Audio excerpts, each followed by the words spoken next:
I just wanted to take a shower, but I didn't know a stranger had already broken into my house. At first, John didn't notice anything strange, but when he slowly walked toward the bathroom with a knife, he realized I couldn't see him. To test his suspicion, John gently pushed the towel when I opened the door. That's when he discovered I was blind. I wrapped myself in the towel, walked back to the bedroom to change, then picked up my cat and went to the kitchen to make dinner for my husband. But I didn't know. My husband was already lying in a pool of blood. When I reached into the cabinet for plates, I suddenly slipped on something wet. I touched the floor with my hand and realized it wasn't water. Feeling my way forward, I found someone sitting on the ground. When I recognized it was my husband, I was terrified. I had no idea what had happened in my home, so I turned and tried to run outside. But before I could take a few steps, John grabbed me. That's when I realized an intruder was inside my house. I asked him what he wanted, but he didn't answer. Instead, he started throwing things at my feet, just to scare me. He enjoyed the feeling of control. But John didn't know, even though I couldn't see. I knew every corner of this house, so I used my sense of touch to run into the bedroom, quickly locked the door behind me.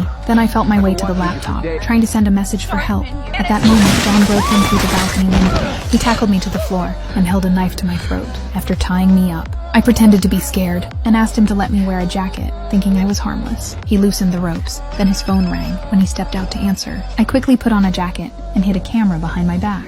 When he came back into the room, I smashed the camera into his head and ran for my life. But John didn't give up. He chased me all the way to the basement. I hid in the corner trying not to breathe. Then suddenly I heard a familiar voice. It was the neighborhood security guard. I begged him to call the police, but before he realized what was happening, John slit his throat from behind. When everything went quiet again, I ran out of the basement and finally reached the street. A kind man saw me and rushed over to help. When he learned someone was chasing me, he offered to take me home.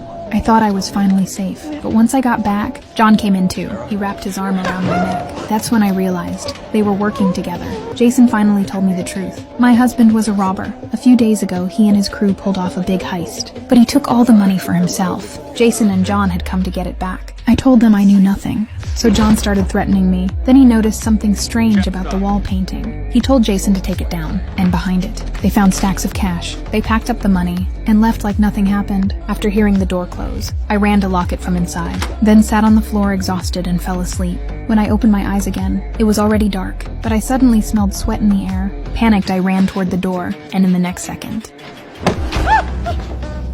John had never left my house. He'd been hiding inside, watching my every move.